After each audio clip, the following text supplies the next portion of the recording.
Okay. All right, Sheriff. So we know you arrested this guy originally back in March. What kind of led you guys into start investigating him for sex crimes? Well, what happened back in March was we attempted a traffic stop. He fled from us. We ultimately apprehended him, discovered he was on probation, but it was a downgraded charge. And the charge originally was traveling to have sex with a minor. And so he got a sweetheart plea deal of unlawful use of a two-way communication. Well, obviously he didn't learn his lesson. So then when he fled from us and we arrested him, Detective Gordon interviewed him, and ultimately we determined, based on his prior history, we had suspicions he was coming here to meet someone, and he did admit to that. We were able to locate the victims in Flagler County.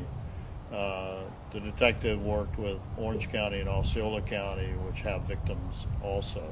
Charges are already filed in Osceola County, in my understanding.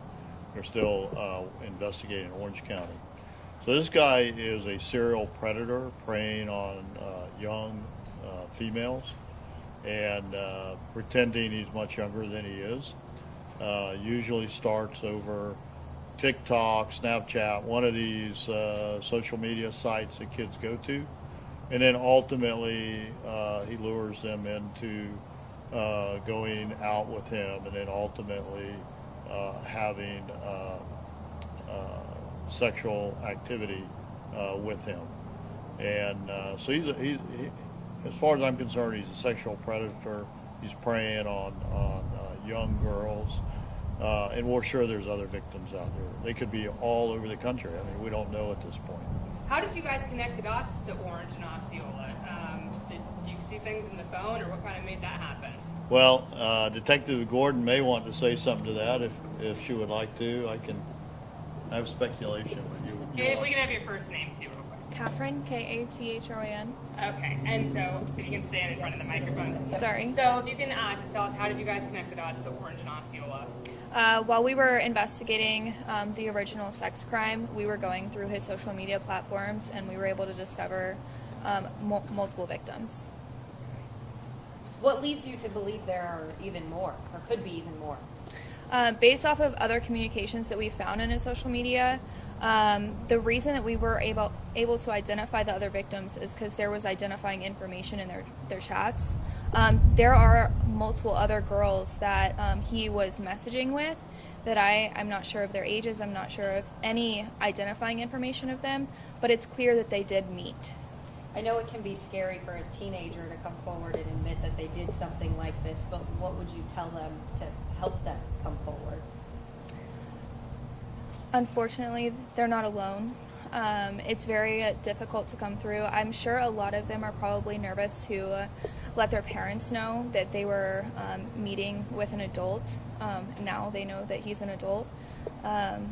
But it's okay. We are here to help them walk through the process and explain to them the process. And now they know that they're safe. Where is he right now? Where is he being held? It's been kind of confusing to... Right now, as far as I understand, he is in Osceola facing pending charges for his court cases, but he's in DOC custody. Okay, and how long do you guys, is there a time frame of how long you guys think he had been meeting with girls? I mean, how many years or how long? His original charge for traveling to have sex with a minor took place in January of 2020.